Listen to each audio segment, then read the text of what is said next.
Florence, Oregon. The carcass of an 8-ton Pacific gray whale washes up on the beach. Normally, the remains would be hauled out to sea or buried in the sand. But these people have decided to take a different approach. Dynamite. They plan to blow the creature to bits so the tiny fragments can be consumed by seagulls and other scavengers along the shore. Blasting a whale to smithereens is a big story. So reporter Paul Lindman and a local news crew race to the scene to cover the event. Dead on arrival, the beach near Florence. There was really kind of a carnival atmosphere there that day. Townspeople from Florence had come out. There were kids out there. I can remember people up in the dunes above the beach putting out picnics and getting ready to watch the show of this tremendous exploding whale. Engineers load a half-ton of dynamite underneath the massive mammal, believing this will blow most of it out to sea.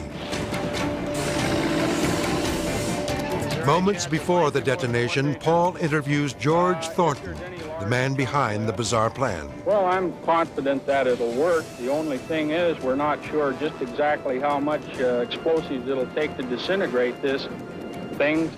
So just to be sure, the engineers decide to add some more dynamite. This seems like an awful lot of stuff. I mean, we're talking boxes of TNT. With the explosives in place, curious onlookers are moved back a quarter of a mile from the site.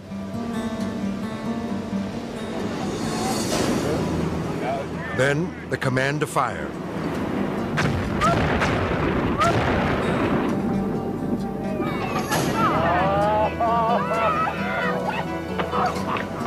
All right, Fred, you can take your hands out of your hips.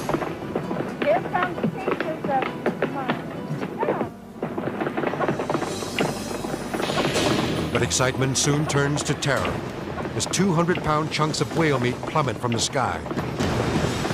I am conscious of a sound that I haven't heard before, and it's going thunk, thunk, thunk, thunk, thunk, and it increases in speed.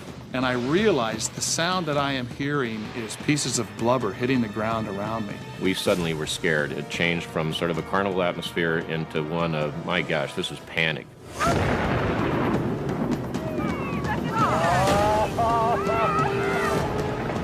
The hunks of rotten meat don't fly toward the ocean as expected. The crew used too much dynamite, causing the blubber to rain down on spectators as far as 1,500 feet away. When it ended, we were covered with that whale. I looked down at a dark beige raincoat. It was bright pink. The overwhelming sense is the smell. It is crippling. I mean, it's disorienting. Incredibly, the only casualty is this car, its roof flattened by a massive slab of whale meat. Half of the carcass remains intact and has to be buried under the sand. It takes 2 months for the stench to go away, but the memory of the whale will last a lifetime. Every time somebody comes up and says, "Tell me about the whale." Yeah, I'll tell you about the whale. That's a story I'll never forget.